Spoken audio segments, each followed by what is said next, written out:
डर सबको लगता है। प्रथम एक किताबी कीड़ा था और उसे नई नई तरह की किताबें पढ़ना बहुत पसंद था। उसके पास जितनी भी किताबें थी वह वो पढ़ चुका था, इसलिए उसे अब एक नई किताब चाहिए थी। लेकिन अभी तो रात हो रही थी। रात में नई किताब कहां से मिलेगी? नई किताब कहां से लाऊं? अचानक उसे लाइब्रेरी का ख्याल आया और वो बिना समय गवाए रात में ही लाइब्रेरी पहुंच गया। उस समय लाइब्रेरी में कोई नहीं था। वो रात के घनघोर सन्नाटे में किताबें देखता हुआ आगे बढ़ रहा था कि तभी अचानक कुछ गिरने की आवाज आई। कौन है? उसका दिल धक से होकर रह गया। उसने मुड़कर देखा तो वो एक किताब थी जो रैक से नीचे गिर गई थी। उसने किताब को उठाया पर उसी दौरान उसकी नजर किताब के नाम पर पड़ी। किताब का नाम था आखिरी छलावा। ये नाम पढ़ते ही उसने डिसाइड कर लिया कि वो यही किताब पढ़ेगा। यही किताब सही रहेगी, काफी इंटरेस्टिंग लग रही है। वो फौरन उस किताब को इशू कराने रिसेप्शन पर पहुंचा, लेकिन वहां कोई नहीं था। कौन है? हेलो। लाइब्रेरी का सन्नाटा उसे बेचैन करने लगा। उस सन्नाटे में एक अजीब सा शोर था जिसे वो कानों से नहीं बल्कि डायरेक्ट दिमाग से सुन रहा था। अचानक उसे ऐसा महसूस हुआ जैसे कोई उसकी ओर देख रहा हो। कोई है? वो चौंक कर बोला, लेकिन वहां कोई नहीं था। उसने खुद को समझाने की कोशिश की कि शायद मेरा वहम होगा। तभी अचानक पास की खिड़की के शीशे पर किसी चीज की हल्की सी छाया दिखाई दी। कौन है वहां? उसने तुरंत उस तरफ देखा, लेकिन वहां भी कुछ नहीं था। उसके दिल की धड़कनें तेज होने लगी। मुझे इस किताब को यहीं छोड़कर चले जाना चाहिए। कुछ तो अजीब है इस लाइब्रेरी में। तभी एक ठंडी हवा का झोंका उसके चेहरे से टकराया। वो घबरा गया कि एक बंद जगह पर हवा कहां से आ रही है। वो वहां से जाने के लिए जैसे ही पीछे मुड़ा तो एक लड़की से टकरा गया।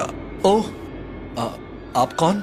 उस लड़की के चेहरे पर बहुत क्रीपी सी मुस्कान थी और वो बोली, सॉरी, मैं बस पानी पीने गई थी। आप किताब ले जा सकते हैं। उसकी अजीब और गरीब मुस्कुराहट और उसका बिल्कुल सटीक समय पर प्रकट होना प्रथम को बड़ा अजीब लगा। हाँ, ठीक है। वो फौरन किताब लेकर वहां से निकल पड़ा, लेकिन घर वापस आकर उसे याद आया कि उस लड़के ने किताब इशू करने के लिए किताब का कोड तो लिखा ही नहीं और न मेरा साइन कराया। बड़ी अजीब बात है, पर खैर क्या फर्क पड़ता है, किताब तो मिल गई। वो पहले ही इतना परेशान हो चुका था, इसलिए उसने इन सब बातों को भूलकर सीधे किताब को पढ़ने का फैसला किया। देखते हैं इस किताब में क्या है। उसने पहला पन्ना खोला। किताब के पहले ही पन्ने पर बनी एक अजीब सी आकृति ने उसे सम्मोहित कर दिया। ये क्या है? किसी इंसान का चेहरा या कुछ और? दूसरे पन्ने से शब्दों का खेल ऐसा शुरू हुआ कि वो आखिरी छलावा की घटनाओं के जाल में खोता चला गया। ये तो बहुत दिलचस्प है। पन्ने पलटते पलटते वो सब भूल गया, यहाँ तक कि अपने आप को भी। रात गहराती गई, परंतु प्रथम के लिए समय मानो ठहर गया हो। इस किताब में कुछ तो खास है। आखिरकार जब उसने आखिरी पन्ना पलटा तो उसने महसूस किया कि किताब खत्म हो चुकी है। उसने नजरें उठाई और देखा कि खिड़की के बाहर सूरज की किरणें फैल रही थी। पूरी रात बीत चुकी थी और सुबह हो गई थी। रात भर उस किताब ने उसे पूरी तरह से अपने शिकंजे में जकड़ रखा था। अरे, आज तो मुझे दोस्तों के साथ उनके फार्म हाउस पर जाना था। वो जल्दी जल्दी तैयार हुआ और दोस्तों से मिलने निकल पड़ा। उसके दोस्त मस्ती मजाक में लगे हुए थे, लेकिन प्रथम कुछ अलग थलग और शांत था। उसके हाथ में वो किताब अभी भी थी। क्या बे, ये किताब क्यों लेकर आया है? कोई एग्जाम देने जा रहा है क्या? सब लोग हंस पड़े, लेकिन प्रथम पर कोई असर नहीं पड़ा। फार्म हाउस पहुंचने के बाद वो सब बाहर खुली हवा में बैठने का मन बनाते हैं। रात का समय था और चारों ओर एक अजीब सा सन्नाटा पसरा हुआ था। आसमान में तारों की हल्की चमक और घने पेड़ों की छाया ने माहौल को और भी डरावना बना रखा था। वो सब कुर्सियां डालकर एक गोल घेरे में बैठ गए और आपस में डरावनी कहानियां सुनाने लगे। तुम्हें पता है, चुड़ैल अपने शिकार का सारा खून पी जाती है। दिनेश ने चुड़ैल की ऐसी कहानी सुनाई कि जिससे सबके रोंगटे खड़े हो गए। फिर गौरव ने टायन की कहानी सुनाई और धीरे धीरे डर का माहौल गहराने लगा। प्रसून ने सरकटे के बारे में बताया, जो बिना सर की एक भटकती आत्मा थी। पुलकित ने बीड़ी मांगने वाले भूत की कहानी सुनाई। उस भूत ने मेरे दादा से बीड़ी मांगी थी, उन्होंने उसे मना कर दिया और फिर उनके बीच लड़ाई हो गई। ये सुनकर तो सबको हंसी आ गई, लेकिन जब प्रथम ने बोलना शुरू किया तो सब सीरियस हो गए, क्योंकि उसकी आवाज में एक अलग ही सिहरन थी। उसने धीरे धीरे छलावा के बारे में बताना शुरू किया। छलावा एक ऐसी आत्मा है जो अपना शिकार खुद चुनती है। उसके शिकार को पता तक नहीं चलता कि उसके साथ क्या हो रहा है। उसका कोई तय नियम नहीं है, वो कहीं भी हो सकती है। और सबसे बड़ी बात कि वो ऐसा छल करता है कि लोग समझ भी नहीं पाते कि असलियत क्या है और माया क्या है। प्रथम ने इतनी गहराई से छलावा की कहानी सुनाई कि बाकी सबके चेहरों पर डर साफ झलकने लगा। उसकी बातों से उनकी सांसें अटकने लगी और जल्द ही वो सभी डर के मारे एक दूसरे के ओर करीब खिसकने लगे। कहानी बंद करो, हमें अब खाना निकालना चाहिए। गौरव ने डरावनी बातें बंद करने को कहा तो सबने राहत की सांस ली। फिर वो खाना निकालने के लिए अंदर चला गया। प्रथम भी उसकी मदद करने उसके पीछे पीछे गया, लेकिन अंदर जाते ही वो जाने कहां गायब हो गया। गौरव रसोई की तरफ बढ़ा। जैसे ही उसने दरवाजा खोला, एक ठंडी हवा का झोंका उसके चेहरे से टकराया। रसोई में अंधेरा था और केवल बाहर से आती चांदनी की हल्की रोशनी ही थी, जिससे चीजें थोड़ी थोड़ी दिखाई दे रही थी। उसने ट्यूबलाइट जलाने की कोशिश की, लेकिन बटन दबाने पर भी लाइट नहीं जली। अरे यार, लाइट को क्या हो गया अब? तभी अचानक उसे लगा कि उसके पीछे कोई खड़ा है।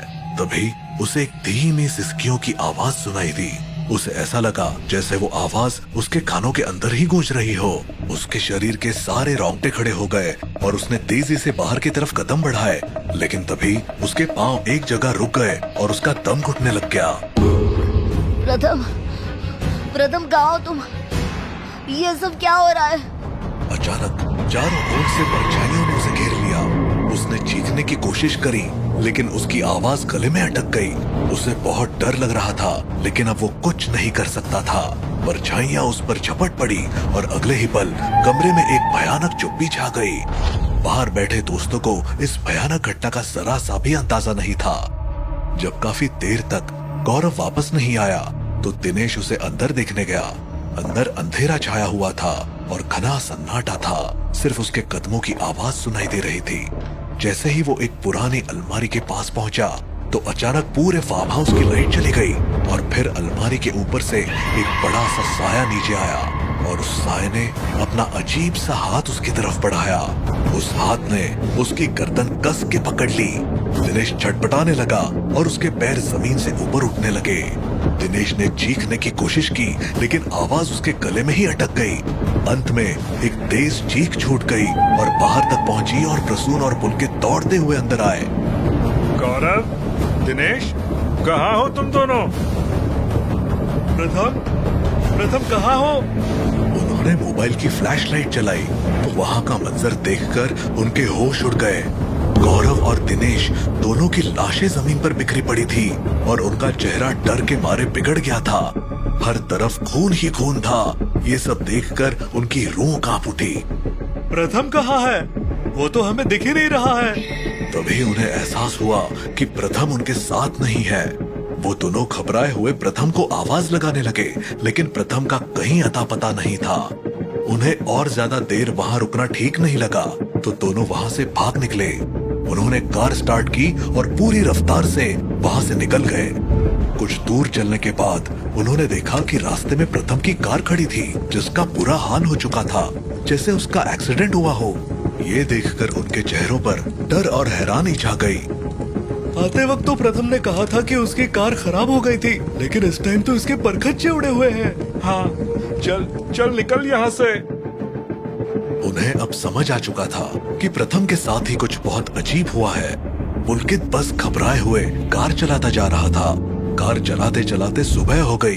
दोनों ने राहत की सांस ली और कार रोककर बाहर उतरे, लेकिन तभी अचानक सब कुछ बदलने लगा।